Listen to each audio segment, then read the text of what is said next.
Good morning guys. मैंने आप लोगों को पिछली वीडियो भी प्रेसिडेंट के बारे में पढ़ाया था और आज हम वाइस प्रेसिडेंट के बारे में पढ़ने जा रहे हैं।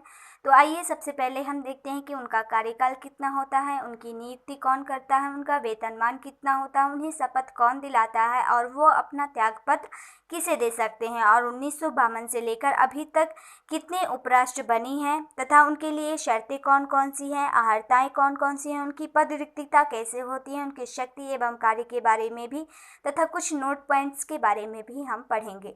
तो आइए देखते हैं सबसे पहले उनका कार्यकाल। उनका कार्यकाल 5 वर्ष का होता है। नियुक्ति सदनों के निर्वाचित व मनोनीत सदस्य करते हैं। इनकी नियुक्ति राष्ट्रपति की नियुक्ति की जैसे ही एकल संक्रमणीय एवं अनुपातिक मतदान तथा गुप्त मतदान के द्वारा ही होती है, लेकिन कुछ बातों में ये राष्ट्रपति से भिन्नताएं रखती हैं। इनका निर्वाचन जैसे कि इनके निर्वाचन में उपराष्ट्रपति के निर्वाचन में सदस्यों के निर्वाचित व मनोनीत सदस्य भाग लेते हैं, जबकि राष्ट्रपति के निर्वाचन में केवल मनोनीत सदस्य भाग नहीं लेते हैं, केवल निर्वाचित सदस्य भाग लेते हैं। इनके निर्वाचन में स्टेट की विधानसभाओं के सदस्य निर्वाचित सदस्य भाग नहीं लेते हैं, जबकि राष्ट्रपति का निर्वाचन जो होता है उसमें स्टेट के विधानसभाओं के सदस्य निर्वाचित सदस्य भी भाग लेते हैं।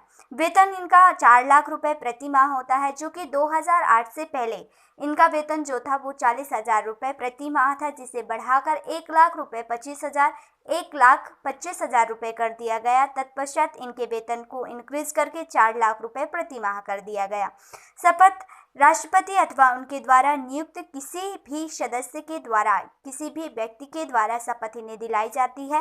त्यागपत्र, ये अपना त्यागपत्र राष्ट्रपति को दे सकते हैं। तो आइए देखते हैं हमारे देश के सबसे पहले जो राष्ट्रपति बनने वाले व्यक्ति थे वो डॉक्टर एस राधाकृष्णन थे, जो 1952 से 1957 तक हमारे इंडिया के वाइस प्रेसिडेंट के पद पर कार्यरत रहे। दूसरी बार भी यही चयनित हुए, जो कि 1962 तक अपना कार्यभार इन्होंने संभाला। तीसरी बार जो बने जाकिर हुसैन 1965 से 1967 तक। चौथी वीवी गिरी 1967 से 1969 तक। जीएस पाठक 1969 से 1974 तक। बीडी जात्री 1974 से 1979 तक। एन हिदायतुल्लाह 1979 से 1984 तक। आर वेंकट रमन 1984 से 87 तक। डॉक्टर शंकर दयाल शर्मा 1987 से 1992 तक। के आर नारायण 1992 से 1997 तक। कृष्णकांत 1997 से 2002 तक। बी एस शेखावत 2002 से 2007 तक।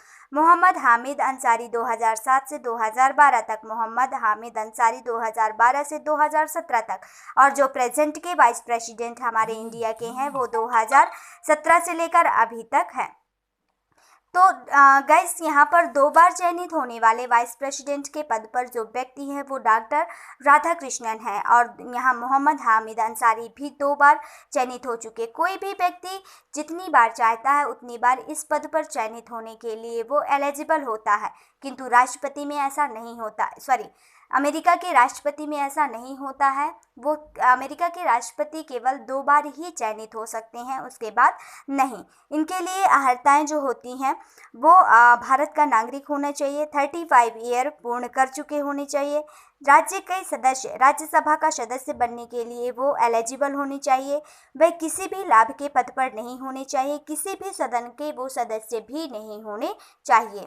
नेक्स्ट देखते हैं गाइस, पद रिक्तता। इनकी पद की रिक्तता कैसे होती है? तो 5 ईयर की अवधि पूर्ण करने के पश्चात इनका पद रिक्त हो जाता है, लेकिन यदि 5 ईयर ये पूर्ण कर लेते हैं और उसके पश्चात भी कोई उत्तराधिकारी नहीं है, या किसी कारणवश चुनाव लेट है, या किसी कारणवश उत्तराधिकारी अपने पद का ग्रहण नहीं करते हैं, इस अवधि में इस स्थिति में ये उस पद पर कार्यरत रह सकते हैं। उसके त्यागपत्र देने पर, उसे बर्खास्त करने पर या उनकी मृत्यु होने पर, यदि वह पद ग्रहण करने के अयोग्य हो अथवा उनका निर्वाचन अवैध हो, तब इनकी पद की रिक्तता होती है। इनकी शक्ति के बारे में देखते हैं तो इनकी शक्ति जो राष्ट्रपति के कार्य होते हैं वो दोहरे होते हैं। राज्यसभा का पदेन सभापति भी होते हैं, और ये कार्यवाहक राष्ट्रपति के रूप में कार्य करने के दौरान उपराष्ट्रपति राज्यसभा के सभापति के रूप में कार्य नहीं करते। मैंने पिछले वीडियो में गाइस आपको बताया था कि जब राष्ट्रपति किसी कारणवश अपना त्यागपत्र दे देते हैं या फिर उनकी मृत्यु हो जाती है या किसी कारणवश वो अपना काम करने में असमर्थ होते हैं, उस अवधि में जो राष्ट्रपति के रूप में नियुक्त होते हैं वो उपराष्ट्रपति ही नियुक्त होते हैं, जबकि उपराष्ट्रपति राज्यसभा के सभापति भी होते हैं। जब ये कार्यवाहक राष्ट्रपति के रूप में नियुक्त किए जाते हैं तब ये राज्यसभा के सभापति के रूप में कार्य नहीं करते हैं, तब ये कार्य उपसभापति करते हैं। ठीक है गाइस, तो देखते हैं जब उपराष्ट्रपति कार्यवाहक राष्ट्रपति के रूप में कार्य करते हैं तो उन्हें राज्यसभा के सभापति के रूप में जो वेतनमान मिलता है वो उन्हें नहीं मिलता, बल्कि राष्ट्रपति के रूप में जब वो कार्य करते हैं तो उन्हें राष्ट्रपति का वेतनमान दिया जाता है।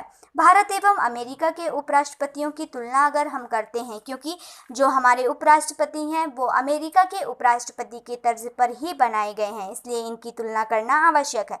यद्यपि हमारे इंडिया के वाइस प्रेसिडेंट होते हैं वो अमेरिका के वाइस प्रेसिडेंट के मॉडल के आधार पर ही चयनित किए गए हैं और इनमें कुछ भिन्नताएं होती हैं, जैसे कि जब राष्ट्रपति कार्य करने में असमर्थ होते हैं तब उपराष्ट्रपति इनका कार्यभार संभालते हैं।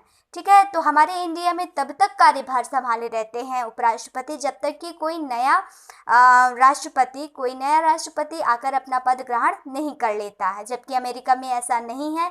अमेरिका में केवल उनकी समय अवधि तक ही उपराष्ट्रपति कार्य कर सकते हैं।